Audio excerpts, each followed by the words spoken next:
Todo muy buen día con todas las personas. Somos alumnos de la Universidad Andina del Cusco, de la Facultad de Ingeniería y Arquitectura, por parte de la Escuela Profesional de Ingeniería Ambiental. Para esta ocasión nos toca dar una ponencia acerca del tema de color y capacidad de infiltración de la asignatura de manejo y conservación de suelos.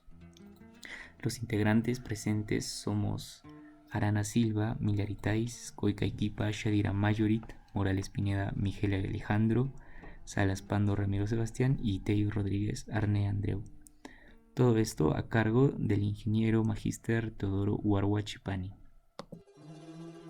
Bueno, presentando el índice que tenemos, vamos a tomar en cuenta los 4 puntos que hemos considerado, empezando por la introducción, donde vamos a conocer un poco más acerca de los suelos, cuáles son los factores que intervienen para que tenga esa coloración tan distinta del resto, también tomando en cuenta la capacidad de infiltración y por qué tipo de maneras nosotros podemos entenderlo y también medirlo, al igual que cuál es su importancia también para que estos ecosistemas puedan seguir fluyendo a través de los años, y para poder finalizar las conclusiones a las que hemos llegado dentro de nuestro trabajo.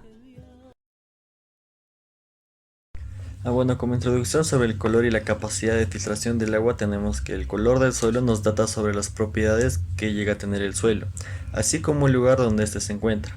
Esta es la expresión de diversos procesos químicos como la meteorización de los materiales ecológicos, los procesos de óxido-reducción del hierro y el magnesio principalmente, y la descomposición de materia orgánica.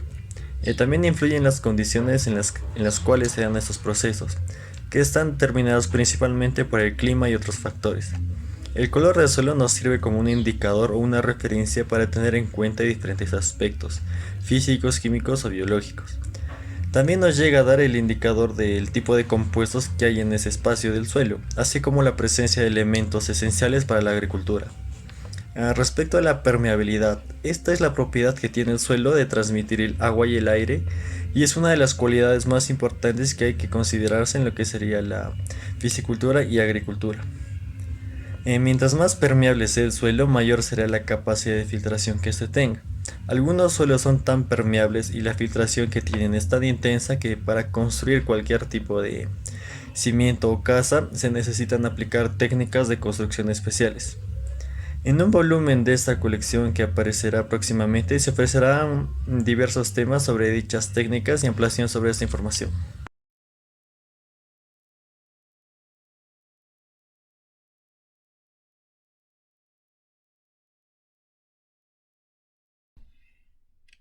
Color. Según Gisbert en 2001 menciona que nuestro ojo a simple vista capta el color en un primer impacto visual, siendo por lo tanto una de las primeras características de diferenciación de los horizontes en el perfil del suelo.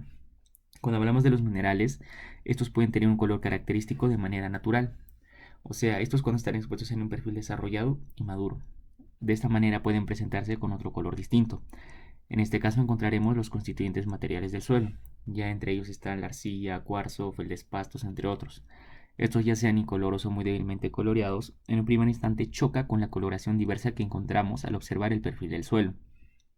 Cuando hablamos de agentes cromógenos, vamos a darnos cuenta que es un fuerte poder de tinción que van a ser responsables de que el color del suelo sea una de las características más cambiantes en el perfil. Haciendo mención de unos ejemplos, tenemos el famoso manganeso que le da una coloración oscura. También tenemos los carbonatos, los yesos que van a ser un poco más blanquecinas, óxidos ferrosos que va a dar una coloración roja y la materia orgánica que van a dar en este caso colores gris, pardo hasta más oscuros. Así vamos a tomar en cuenta que los diferentes agentes cromógenos van a comunicar al suelo un determinado color que varía a medida que se profundiza en el perfil, debido a la diferente distribución de los distintos pigmentos. Esto según Porta en 2003. Entonces, de este modo, el color es un claro indicador de la naturaleza del material que conforma los horizontes del suelo. Así, para poder determinar el color del suelo, vamos a realizar una comparación de este con los diferentes patrones de color establecidos en las famosas tablas Munsell. Esto siendo un sistema de notación de color basado en una serie de parámetros que nos permiten obtener una gama de colores que van a variar en función del matiz, brillo y croma rojo, que van a ser algunos de los colores más característicos y descriptivos del suelo, pero no van a ser exactos. Entonces, debido a esto, la comunidad científica decidió establecer como patrón de la medición del color del suelo el sistema de anotaciones de color Munsell, tal como se puede apreciar en la siguiente figura, el cual permite a los científicos comparar suelos en cualquier lugar del mundo.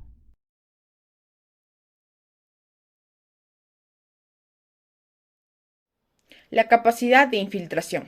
Se define como el nivel máximo de agua que un suelo puede absorber dependiendo de sus propiedades físicas y del estado de humedad antecedente a la precipitación. Lo medimos por la altura de agua que se infiltra expresado en milímetros por hora. Ahora, hablando de los factores que afectan a la capacidad de infiltración, podemos decir que el agua para infiltrarse debe penetrar a través de la superficie del terreno y circular a través de él. Se puede considerar dos grupos de factores que influyen en el proceso. El primero sería la característica del terreno o medio permeable. Dentro de este apartado nos encontraríamos con dos grupos, las propiedades del suelo y las condiciones del suelo. Entre las propiedades del suelo, que afectan a la infiltración, encontraríamos la textura, el tipo de arcilla, la estructura del suelo y el contenido de materia orgánica. Como otra parte serían las condiciones del suelo. En aquí, además de un conocimiento general del tipo de suelo, en muchas ocasiones también se requiere un conocimiento más específico de estas propiedades físicas, químicas y biológicas del suelo. Como segundo apartado que también influye, tendremos en las características del fluido que se infiltra. Nos referimos aquí al movimiento del agua en el terreno, ¿no? Y su conductividad hidráulica, la forma en la que el agua fluye a través del terreno dependiendo del tipo de suelo, ¿no? Y de su estado de humedad. Bien, ahora les hablaré sobre los métodos para determinar la infiltración. Existen tres métodos clásicos para determinar la velocidad de infiltración de suelos. Entre ellos tenemos el primero, el método de cilindro infiltrómetro, también conocido como doble anillo, utilizado para verificar el comportamiento del suelo, donde se utilizan métodos de riego por tendido, bordes, aspersión y goteo. Es una prueba de terreno que utiliza dos anillos concéntricos, en ambos se agrega agua para luego determinar cómo varía la altura de este cilindro más pequeño. La información permite ajustar un modelo matemático a partir del cual queda caracterizado la infiltración y la infiltración acumulada del suelo estudiado. El segundo método que tenemos es el método del surco infiltrómetro, utilizado en el caso de cultivos, ya sea para que tengan un riego recto o variantes a estos. Es una prueba de terreno realizado en tres surcos de riego. En la central se mide el caudal que entra y el caudal que sale durante el tiempo que dura la prueba. La información permite también ajustar matemáticamente a partir de cómo se caracteriza esta información, la velocidad de infiltración y la velocidad acumulada del suelo a estudiar. El otro método que tenemos es el método de Porch. Consiste en un agujero cilíndrico excavado en la tierra de radio y profundidad constante, en el cual se mide el descenso del nivel del agua dentro del pozo a través del tiempo. Una vez alcanzada la saturación del terreno adyacente al pozo, la velocidad de infiltración será casi constante.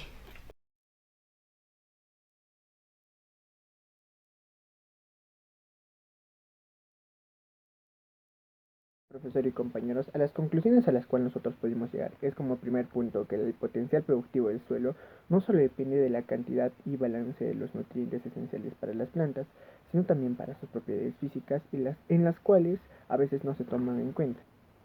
También hay que recordar que el desarrollo de la parte de la raíz depende mucho de la aireación y de la humedad que el suelo dependa. Los factores que tienen el color del suelo son muy diversos, por lo que es muy importante saber identificar la tonalidad que presenta este debido a un proceso de formación de suelo, o bien si se trata de una tonalidad que se generó por un proceso de formación reciente. Y como último punto tenemos la infiltración, depende de muchos factores. Una de ellas es el suelo degradado y permeable, tendrá una capacidad de infiltración mayor a la del suelo arcilloso y compacto, si gran parte de los poros del suelo ya se encuentran sustratados, y la capacidad de infiltración será menor a la de la humedad del suelo relativamente baja. Y si los poros del suelo de las cámaras superiores ya se encuentran sustratados, la infiltración se hará en función de la permeabilidad y los estratos inferiores. Bueno, profesor, esto ha sido todo. Muchas gracias.